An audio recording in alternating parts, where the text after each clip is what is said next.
Y una de las cosas que más ha preocupado a todos ustedes es el tema de lo que tanto se ha hablado, del hecho de que la gente que es diabética está en el grupo de riesgo de contraer coronavirus y tener complicaciones. Y por eso, Dr. O llegó al rescate, cuentavientes. El doctor Oded Stempa, especialista en endocrinología de la UNAM, jefe de la división de endocrinología del Hospital ABC, está con nosotros para contestar todas las dudas.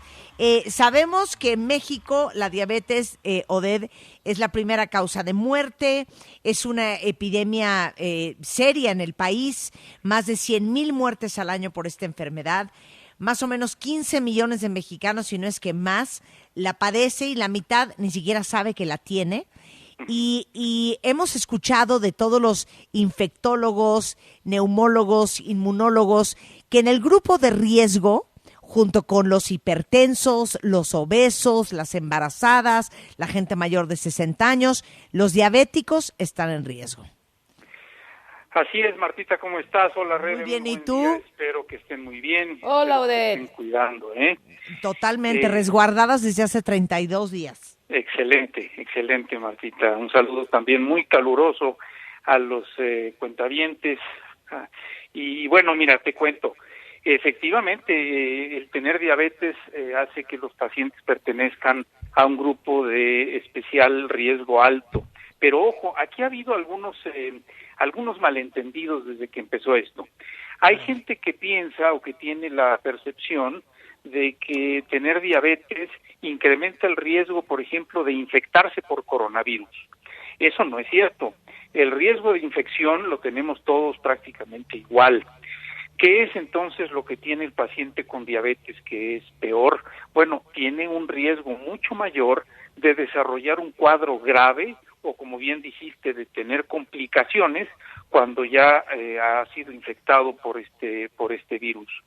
Y entonces, no es que tienes la facilidad de contagiarte, no es eso. Todo el mundo se contagia igual. Es que si te contagias, tienes más riesgo de que se te complique. Así es, ese es el punto con los pacientes con diabetes. Pero ojo, ¿por qué? ¿De dónde viene esto? Pues esto viene de que la diabetes mal controlada, y subrayo esta parte, mal controlada, con cifras de glucosa en sangre altas en forma sostenida, deprimen el sistema inmunológico. Y al deprimirlo, pues pueden ocasionar que se complique con mucho más facilidad un cuadro de COVID-19. Eso quiere decir que si un paciente con diabetes está muy bien controlado y es muy disciplinado con su dieta, con su ejercicio y con su tratamiento, las posibilidades de tener un cuadro grave bajan mucho y se van pareciendo casi cada vez más al paciente que no tiene diabetes. ¿Me explico con esto? Claro, clarísimo. Ahora, ¿por qué? Bueno, la razón es justamente eso. La hiperglucemia, es decir, la glucosa alta en sangre en forma sostenida, es un factor claramente identificado hace muchísimo tiempo como depresor del sistema inmunológico, depresor de nuestras defensas. Y entonces, por eso el paciente con diabetes, por ejemplo, es más susceptible a infectarse de cuestiones dentales, por ejemplo, cuando un paciente con diabetes mal controlada tiene una herida, pues la herida tarda mucho más en sanar y es más proclive a infectarse. Y esto es un reflejo de esto que te comento del sistema inmunológico. Entonces, es muy importante para el paciente que padece diabetes entender que especialmente ahora cuando estamos pasando a través de esta contingencia, el mantener el control de su glucosa lo mejor posible es la principal fortaleza que va a tener el paciente con diabetes. Y esto es sumamente importante. Hay gente que me ha venido a ver estos últimos días, gente con diabetes que ya escuchó esta cuestión del coronavirus y su relación con cuadros graves en pacientes diabéticos y vienen porque quieren controlarse lo más rápido posible y mantenerse justamente así. Entonces, insisto, y esto también refleja las recomendaciones de diferentes sociedades, tanto nacionales como internacionales, en el sentido de que la principal fortaleza del paciente con diabetes en esta contingencia es mantener su control glucémico, su control de la glucosa, lo mejor posible y lo más cercano a la normalidad. El asunto es, ¿no es lo mismo un diabético tipo 2 controlado que un diabético tipo 2 sin ningún control o mal controlado? Así es, exactamente. Y lamentablemente, según los datos que tenemos en el país por Encuesta Nacional de Salud y Nutrición, sabemos que en México al menos 3/4 partes de los pacientes que saben que tienen diabetes no están bien controlados. Entonces, realmente es una población inmensa que se encuentra en alto riesgo de desarrollar cuadros graves si llegaran a estar infectados por el coronavirus. Y a eso le sumamos, cuentavientes, que un gran porcentaje de la gente diabética en México no está controlada porque ni siquiera sabe que tiene diabetes. Así es. ¿Cuáles son los síntomas de la diabetes tipo 2? Mira, los síntomas de la diabetes lamentablemente son muy escasos y de hecho mucha gente con diabetes ni siquiera experimenta ningún síntoma. Realmente el presentar síntomas es una señal no solo de diabetes, sino de que esta ya está bastante avanzada. Y los síntomas de esto son mucha sed, orina excesiva, los pacientes de pronto se tienen que levantar durante la noche varias veces a orinar, pueden tener también mucha hambre, pérdida de peso que no puede explicarse por otras razones, y visión borrosa. Son pacientes que usualmente van y se tienen que estar haciendo lentes con mucha frecuencia porque su graduación cambia rápido, y esto también es un síntoma de que la glucosa se encuentra alta en sangre y con variaciones muy importantes. Y desmitifiquemos esto. No necesariamente es solo la gente con sobrepeso la que puede ser diabética o prediabética. Puedes también ser delgado y tener diabetes.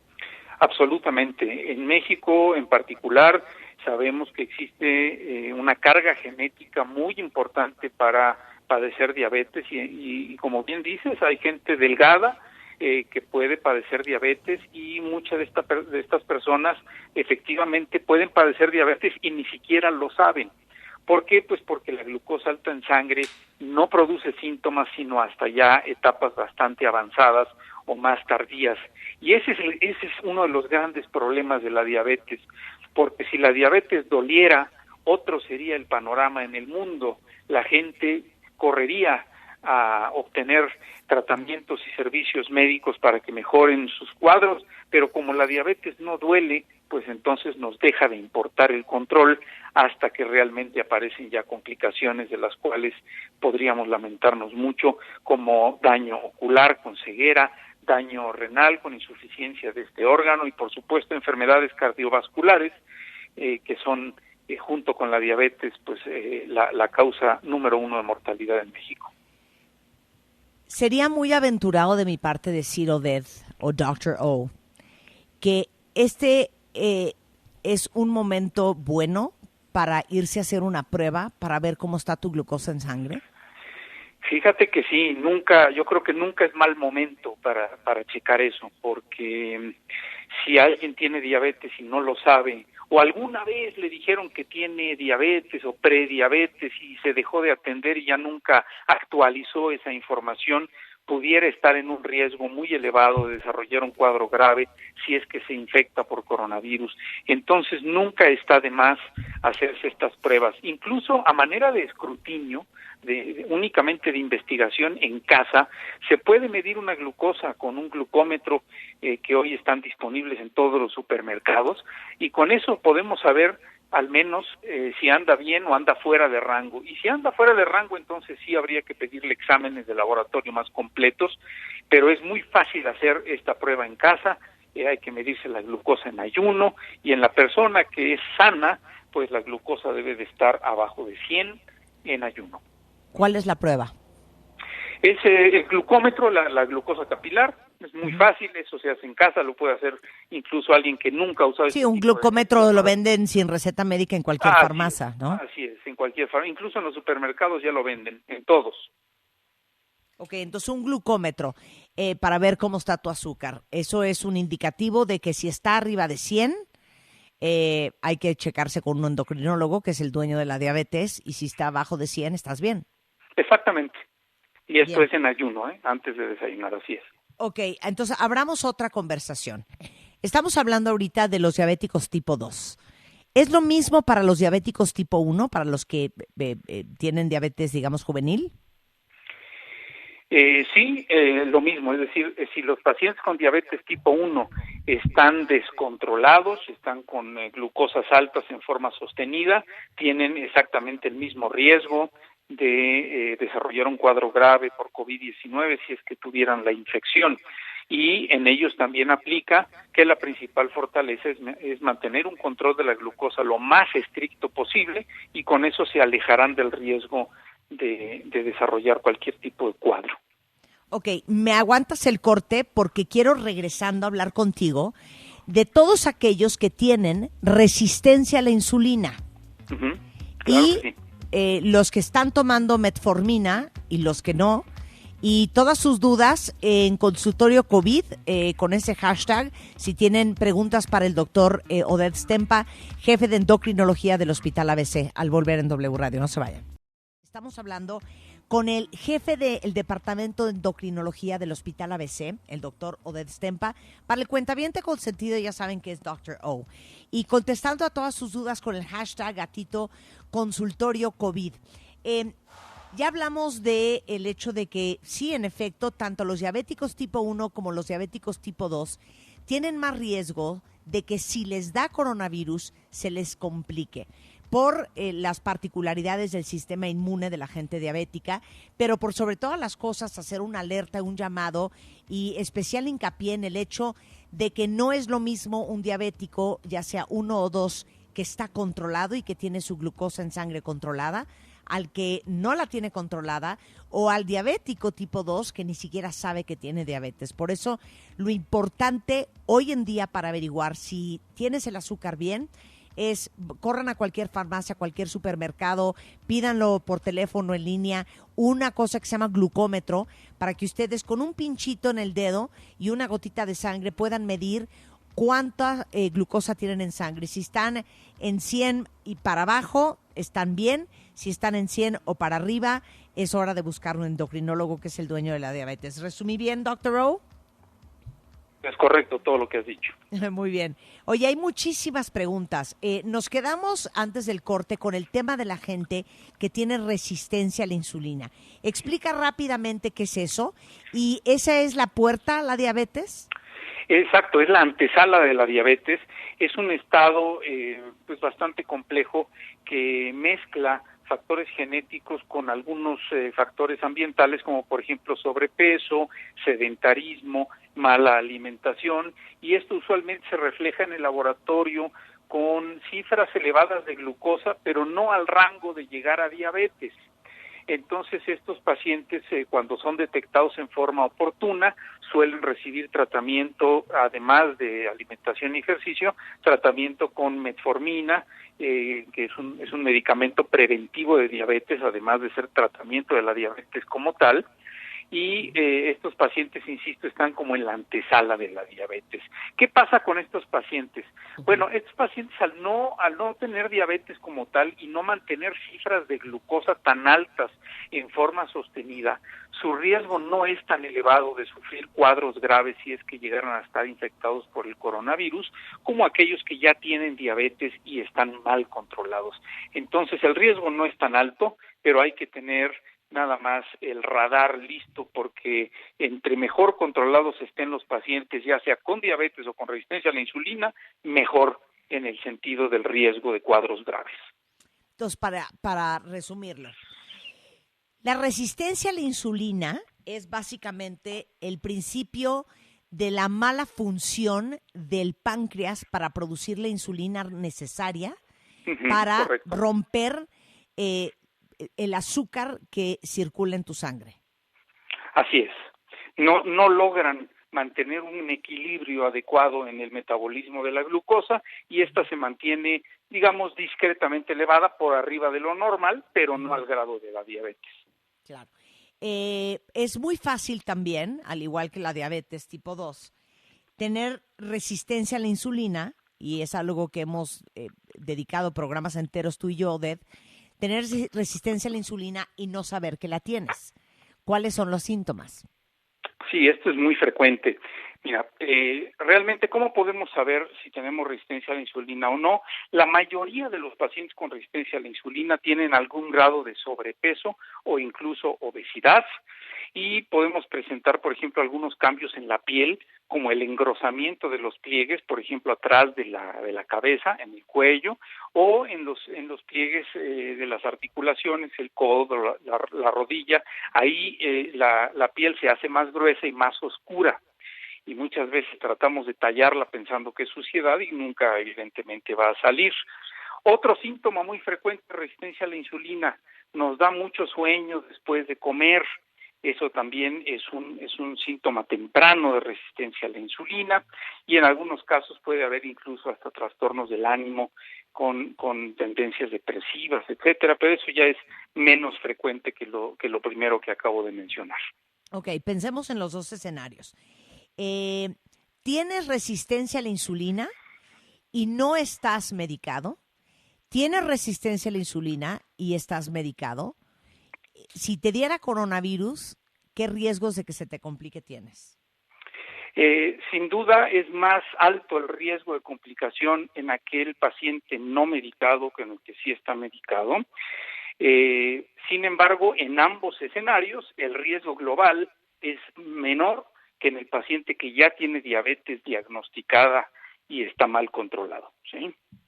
Ok, entonces, ¿es mejor tener resistencia a la insulina y estar tomando metformina a tener diabetes tipo 2?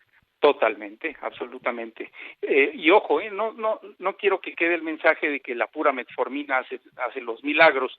El paciente con diabetes o resistencia a la insulina debe de tener como pilar fundamental de su tratamiento un buen plan de alimentación y actividad física regular, además de su metformina. Ok, Marta, mi tocaya, te pregunta.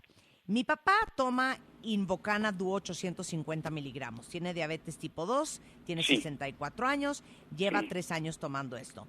Escojo esta pregunta porque justamente Paco Moreno, a quien seguramente conoces bien, publicó en Twitter que todos aquellos pacientes diabéticos que estuvieran tomando Invocana, Jardiance o Forxiga, tienen que platicar con su médico porque su uso puede ser un factor de riesgo para las complicaciones del coronavirus. Bueno, yo creo que el tuit de Paco es un tuit en el sentido estricto de la palabra muy prudente, porque su recomendación es platicar con el médico con respecto a las posibles complicaciones. Estos medicamentos que mencionas, Marta, son medicamentos de una clase terapéutica nueva, se llaman inhibidores de SGLT2, y son medicamentos que han llegado a usarse incluso en pacientes con diabetes tipo 1, porque sus mecanismos de acción van más allá de la reducción de la glucosa. También tienen efectos benéficos de otra naturaleza.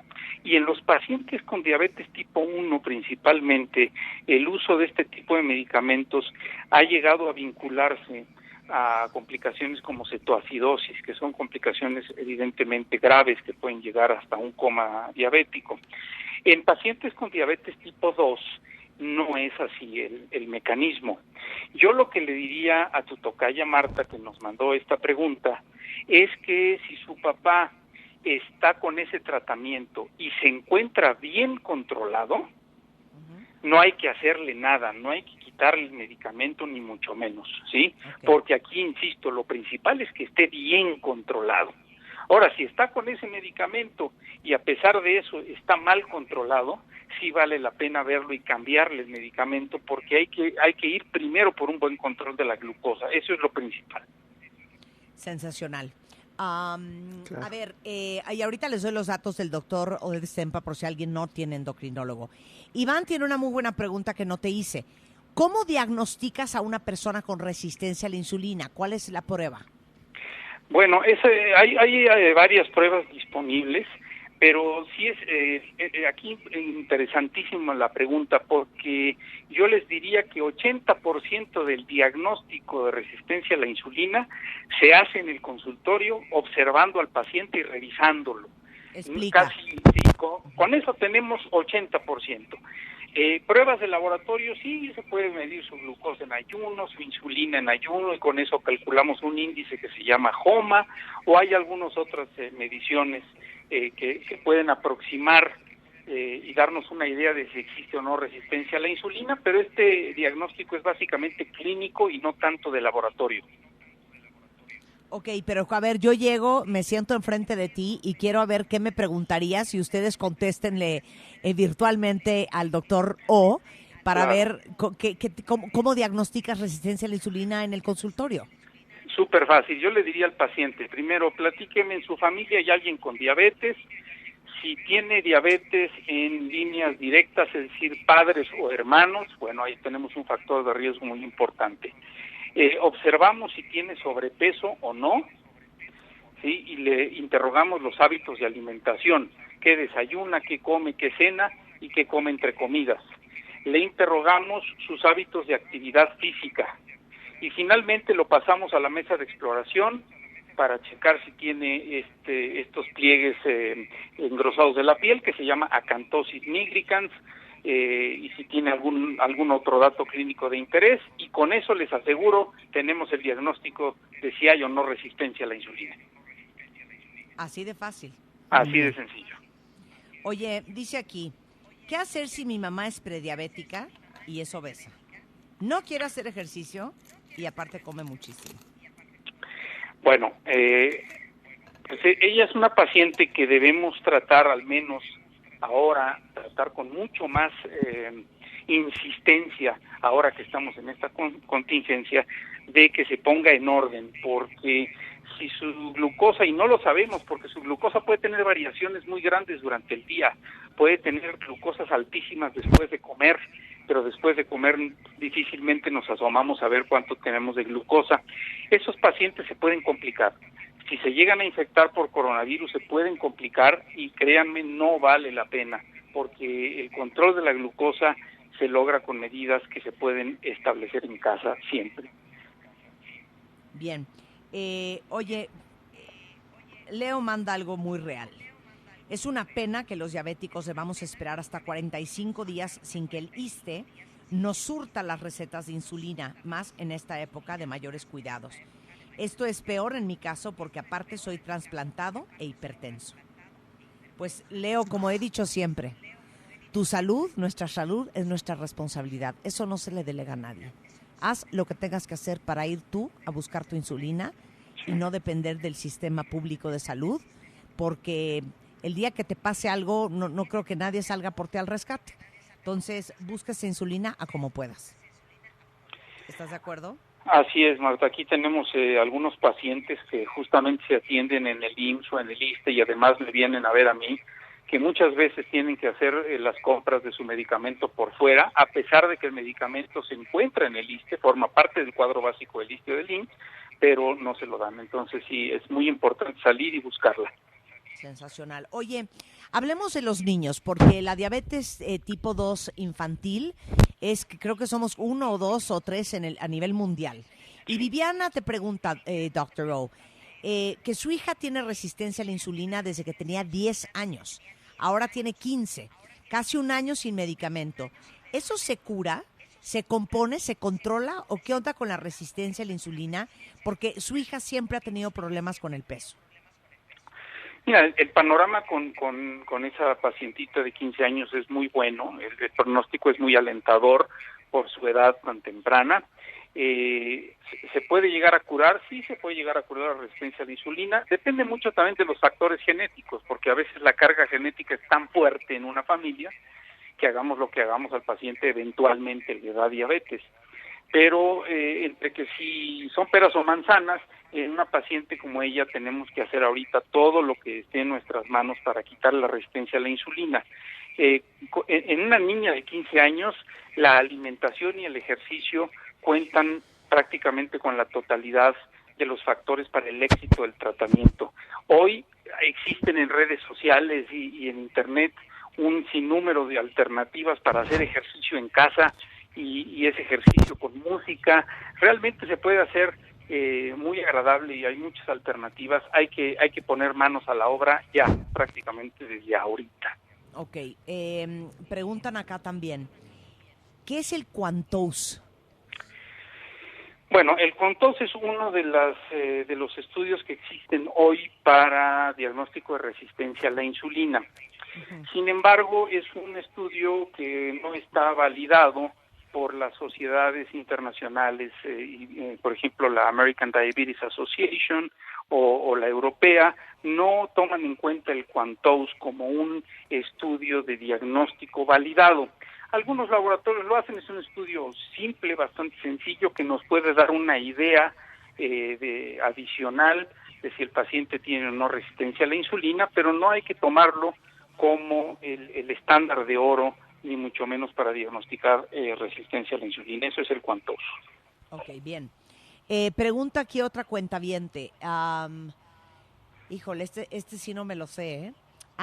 No, ya. Esta te la voy a poner en charola de plata.